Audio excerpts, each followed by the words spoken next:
is a common plant, but for some reason I never find them where I live. So anyway, this is a plant that started off from 4 leaves. Yes, you heard me correctly, that is 4 leaves.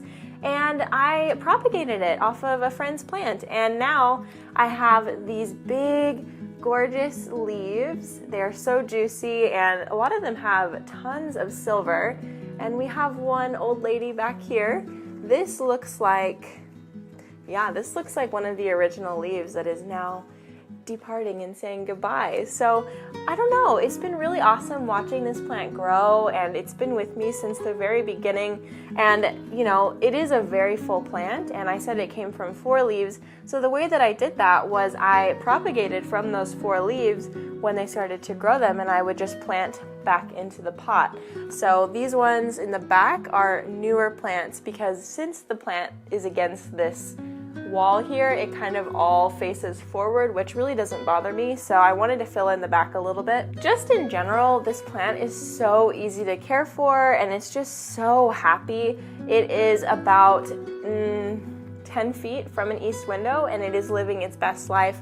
Like seriously, it is thriving, always putting out new leaves even through the winter. And it's not like the leaves are small, they're like really big. Like look at the size of this. I don't know. It's just such a beautiful plant, and I think I'm such a sentimental person, and because it is literally like one of my first houseplants ever, grown from a cutting of 4 leaves, I will never get rid of it, ever, ever, ever. And if there ever comes a time when I have to move and I can't take it, I would probably give it to someone who could give it back to me or send it to me when I'm able to take care of it again, because it's so special. The next plant that I will never get rid of is my Calathea orbifolia. And oh my gosh, I love this plant so much for so many reasons. This is the newest leaf that it turned out, and oh my gosh, it is so beautiful, and it's really big in comparison to the other leaves.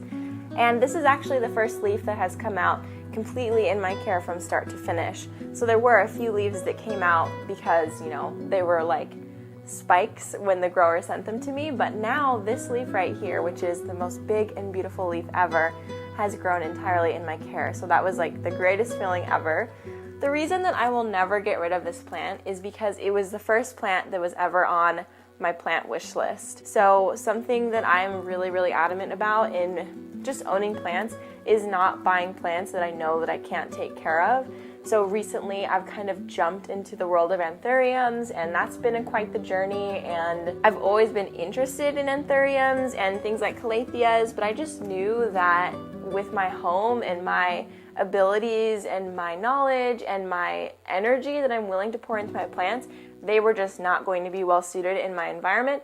But there really was a turning point a few months ago, right before I bought this Calathea orbifolia, and I just kind of realized that I wanted a challenge. I wanted a new challenge, and I had been putting off buying this plant because I didn't want to kill it, but I was finally able to purchase my very first ever wishlist plant, the Calathea orbifolia, and something just really changed for me. I think that this plant is just a symbol of a shift in my plant parenthood, and it's all very sentimental. Like, if you haven't noticed already, I'm very sentimental. I'm very it's a sign type of person, so I'm a dreamer, right? So this plant is really just a representation of that shift in my life and my new outlook on houseplants and all of the things and all of the ways that I'm challenging myself more recently. And it's just really sweet when it, rewards you. So yeah, because of that, I will never, ever, hopefully ever, have to depart with this beautiful Calathea orbifolia. The next plant that I will never get rid of is this gorgeous variegated, what is this? I was doing so well on plant ID. The next plant that I will never get rid of is this gorgeous albo syngonium, variegated albo syngonium. And the reason for that is not because this is a rare, quote-unquote, or sought-after plant. That's not at all why. The reason that this plant means so much to me is what it reminds me of. And the adventure that I was on when I found it. So in the past, I have done some solo travel in Europe, and I did some solo travel in California last year. And it really, every time that I solo travel, I learn something new about myself. And I hope that I always can incorporate solo travel in my life.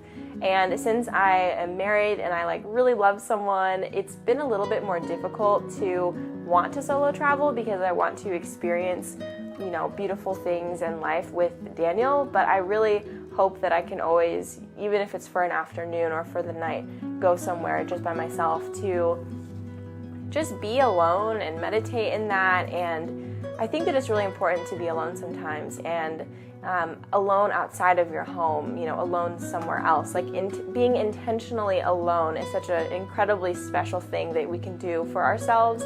And so, wow, that was a lot. I was not expecting to go there, but this plant just reminds me of that trip I took to California, and it was a big leap of faith, and it was a big jump into de la plants and what this could be. I mean, when I was on that trip, I was contemplating my YouTube channel so much, de la plants as a brand, and all of these things. And I was at a live event for Bloom and Grow Radio podcast at Folia Collective, and I saw this plant.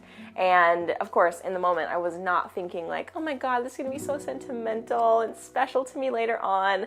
I wasn't thinking that at all. But what happened was I came home and I just kept looking at the plant, and I was like, wow, that really reminds me of that time and that really special place in my mind and in my body and in California. So that is the reason that I will probably never get rid of this plant. I really just want to see it continue to grow bigger and just continue to be that steady reminder in my life that it's so important to keep exploring and growing as an individual in this world where we might be considered weird for doing stuff like that. But I don't know. That's why this plant means so much to me. And it's so much more than a plant. It's so much more than a quote-unquote rare plant. It really is special. It means so much. Oh, jeez. She's a big girl.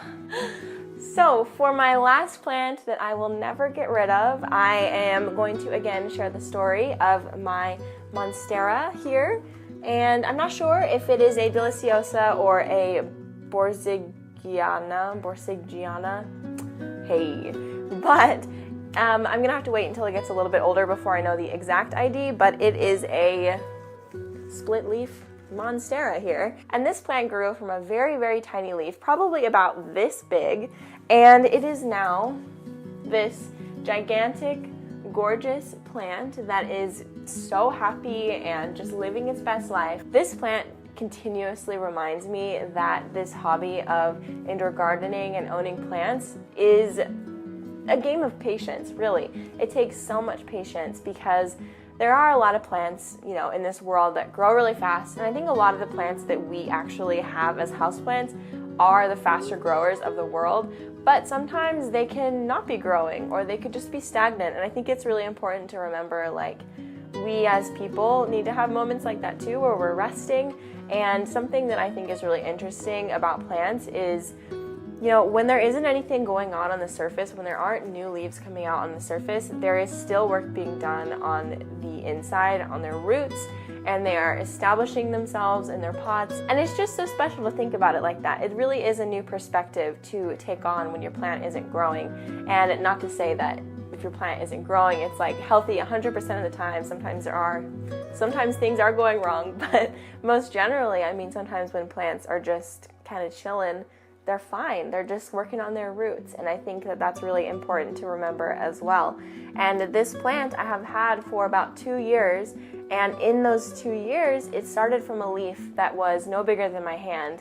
And now we have a leaf that is double the size of my head. So I just want this, this plant and that idea to sit with us. And, we're reminded that owning plants is a game of patience. And it's all about letting the plant live its life, and we live our life, and we live our lives together. And sometimes there's growth for them, sometimes there's growth for us, and there's always growth going on the inside, in their pots with their roots and in ourselves.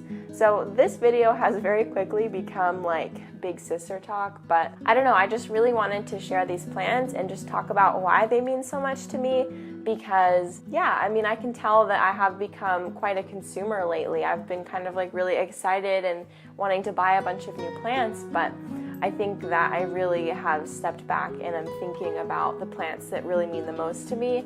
And I have all of these plants in my house, but